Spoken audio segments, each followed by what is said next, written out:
It teeters, it wobbles, it defies logic, and for a certain generation it's the epitome of British eccentricity on three wheels, the Reliant Robin. More than just a punchline, more than just a visual gag, the Robin is a fascinating case study in automotive history, engineering compromise, and the enduring power of the underdog. Forget sleek supercars and high-performance machines. Today, we're diving deep into the surprisingly complex world of this fiberglass wonder, uncovering 10 facts that will change the way you see the Reliant Robin forever. Let's start with the genesis. The Robin wasn't born in a vacuum. Its ancestry traces back to the Reliant Regal, a vehicle designed with a very specific purpose in mind: to circumvent British tax laws. Post-war Britain was a land of austerity, and car ownership was a luxury taxed accordingly. However, three-wheeled vehicles, legally classified as motorcycles, enjoyed significantly lower taxes, making them an attractive option for those seeking affordable transportation.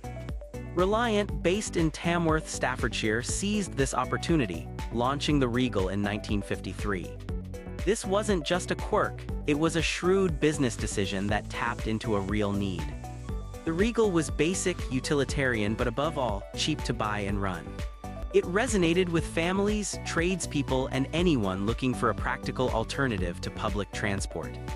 So remember, the Robin's existence isn't some random act of automotive absurdity, it's rooted in economic necessity. Fast forward to 1973, and the Regal, while still popular, was showing its age. Reliant needed a refresh, a new design to carry them through the decade. Enter the Robin. Its name, evocative of the familiar British bird, suggested approachability and familiarity. The design, while still undeniably three-wheeled, was significantly more modern than its predecessor. Gone were the boxy lines of the Regal, replaced with a more rounded, aerodynamic profile. The fiberglass body, a Reliant hallmark, was smoother and more refined. But beneath the new skin, the Robin retained the same basic principles that had made the Regal a success: affordability, simplicity, and that all-important third wheel. The Robin was an evolution, not a revolution, carefully designed to appeal to the same cost-conscious market. Now let's talk about that front wheel, the source of so much mirth and misconception. The Robin's inherent instability is often exaggerated. Yes, it's more prone to tipping than a four-wheeled car, but it's not the uncontrollable death trap some would have you believe. The key is understanding how it handles and driving accordingly. The single front wheel is responsible for both steering and providing a significant portion of the braking force. This means that braking hard while turning can easily upset the delicate balance, leading to the infamous Robin roll. However, experienced Robin drivers will tell you that with careful throttle control, smooth steering inputs, and an understanding of the vehicle's limitations, it can be driven safely and even enjoyably. It requires a different driving style, one that emphasizes anticipation and finesse rather than aggressive maneuvers. It's not about outright speed, it's about momentum and careful planning. Think of it as a nautical experience on land. You're constantly adjusting and compensating for the inherent instability. Delving into the technical specifications, the Robin was powered by a relatively small engine, typically a 750cc or 850cc four-cylinder unit. These engines, while not particularly powerful, were economical and reliable. They provided adequate performance for urban driving and were relatively easy to maintain. The engine was mounted at the front of the vehicle, driving the rear wheels through a 4-speed gearbox. The chassis was a simple ladder frame design, providing a solid base for the fiberglass body. The suspension was basic, with coil springs and dampers at the front and a swing arm arrangement at the rear. This simplicity was a key factor in keeping the Robin's production costs down, making it accessible to a wider range of buyers. Remember, the Robin wasn't designed to be a performance car, it was designed to be a practical and affordable mode of transportation. The interior of the Robin was as functional and straightforward as the rest of the vehicle. The dashboard was typically made of plastic and housed basic instrumentation, including a speedometer, fuel gauge, and warning lights. The seats were often upholstered in vinyl or cloth and provided adequate comfort for short journeys. Space was limited but surprisingly practical. The rear hatchback provided access to a decent-sized luggage area, making the Robin suitable for shopping trips and weekend getaways. While it lacked the creature comforts of more expensive cars, the Robin's interior was designed to be durable and easy to clean, reflecting its utilitarian purpose. It was a no-frills environment, focused on functionality rather than luxury. Now let's debunk a common myth, the Robin's fiberglass body. While it's true that fiberglass is lighter than steel, contributing to the Robin's fuel efficiency, it wasn't solely chosen for weight reasons. Fiberglass offered Reliant significant manufacturing advantages. It was cheaper to produce complex shapes in fiberglass than in steel, allowing for more flowing lines and a more modern appearance. Fiberglass is also resistant to rust, a significant advantage in the damp British climate. The downside, of course, is that fiberglass is more brittle than steel and more prone to cracking and damage in accidents. However, for Reliant, the advantages of fiberglass outweighed the disadvantages, making it the ideal material for the Robin's body. It allowed them to produce a relatively stylish and affordable car using relatively simple manufacturing techniques. The Robin went through several iterations during its production run, each with its own subtle design changes and improvements. The original Robin, launched in 1973, was followed by the Robin Mk2 in 1981, which featured a redesigned front end and improved interior. The Rialto, introduced in 1982, was a more luxurious version of the Robin, with improved trim and equipment. In 1989, the Robin SLX was launched, featuring a more modern dashboard and improved seats. The final version of the Robin LX, was produced from 1999 to 2001 and featured a catalytic converter to meet stricter emissions regulations. Each iteration of the Robin represented an attempt to keep the vehicle competitive in an ever-changing market, incorporating new features and improvements while retaining the core principles that had made it a success. Despite its popularity, the Robin faced increasing competition from cheaper and more reliable four-wheeled cars. By the late 1990s, the market for three-wheeled vehicles had dwindled significantly, and Reliant was struggling to stay afloat. The final Reliant Robin rolled off the production line in 2001, marking the end of an era for British motoring. However, the Robin's legacy lives on, both as a symbol of British eccentricity and as a reminder of a time when innovation and affordability were prioritized over performance and luxury. Its story is a testament to the ingenuity of British engineers and the enduring appeal of simple, practical transportation. Beyond its practical function, the Reliant Robin has achieved a level of cultural significance that belies its humble origins. It's become a comedy icon, instantly recognizable and often the butt of jokes. Its appearances in popular culture, from Mr. Bean to Top Gear, have cemented its reputation as a vehicle prone to mishaps and comedic instability. But this notoriety has also contributed to its enduring appeal. The Robin is a reminder that not everything has to be perfect, that there's room for humor and imperfection in the world of automobiles. It's a car that doesn't take itself too seriously, and that's part of its charm. It represents a certain kind of British spirit, one that embraces the quirky and the unconventional. Perhaps the most fascinating aspect of the Reliant Robin is the enduring devotion of its owners. Despite its flaws and its reputation, the Robin has a dedicated following of enthusiasts who appreciate its unique character and its quirky charm. These owners are not blind to the Robin's shortcomings, they embrace them. They see the Robin as more than just a car, it's a project, a hobby, a statement.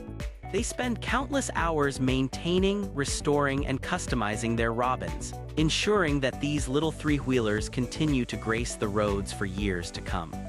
This dedication is a testament to the Robin's enduring appeal and its ability to inspire a sense of community among its owners.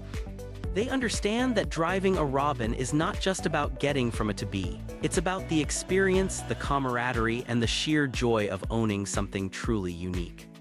Let's consider the fuel economy for a moment. In an era of gas-guzzling behemoths, the Reliant Robin stood out for its impressive fuel efficiency. Its lightweight fiberglass body and small engine combined to deliver surprisingly good mileage, making it an attractive option for those looking to save money on fuel. While the exact figures varied depending on the model and driving conditions, Robins typically achieved between 60 and 70 miles per gallon, a figure that would still be respectable today.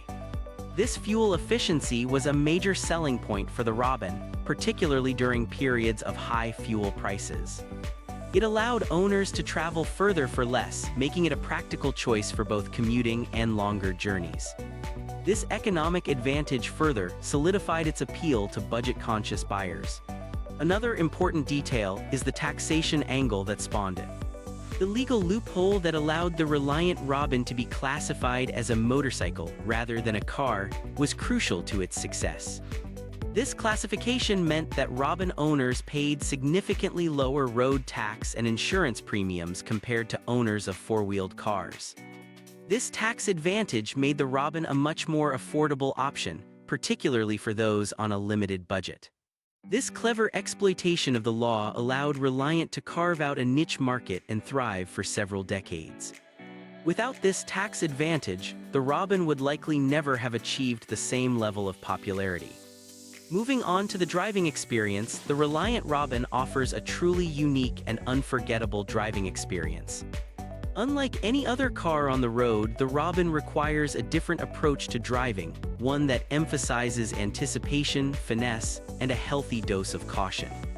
The single front wheel means that the Robin is more sensitive to steering inputs and weight transfer than a four-wheeled car. Cornering requires careful throttle control and smooth steering, as sudden movements can easily upset the balance and lead to a roll. Experienced Robin drivers learn to anticipate these movements and adjust their driving accordingly, using their body weight to counter the forces and maintain stability. The result is a driving experience that is both challenging and rewarding, one that requires constant attention and a deep understanding of the vehicle's dynamics.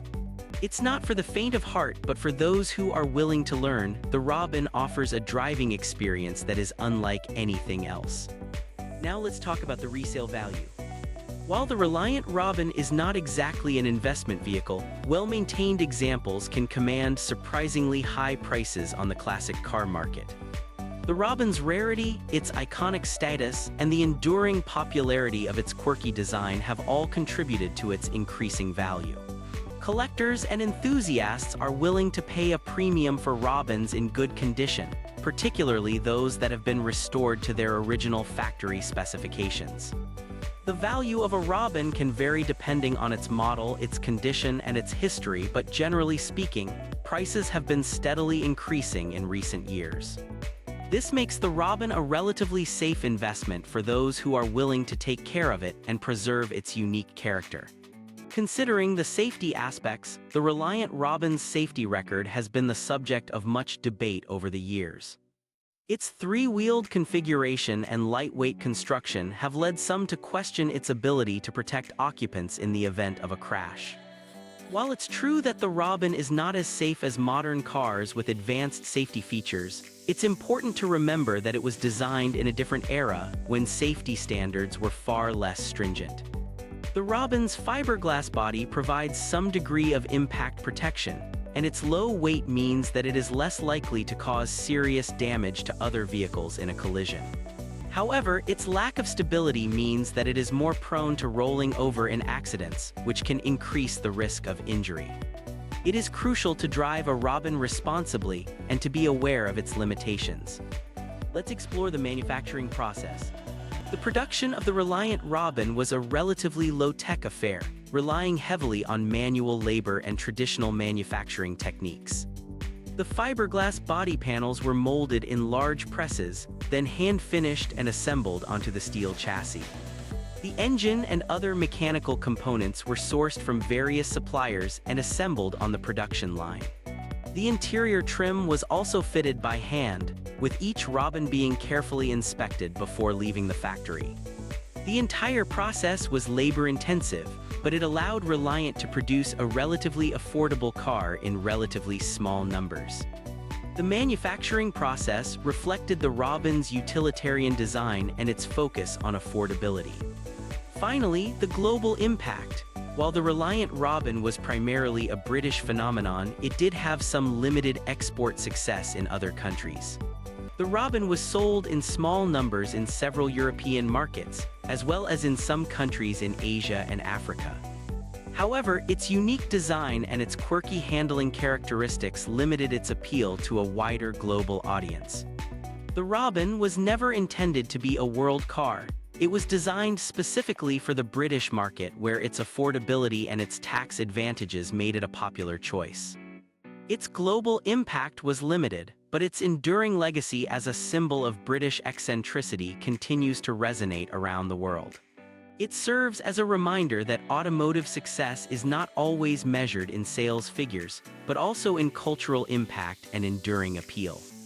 The Reliant Robin, against all odds, cemented itself as a genuine icon.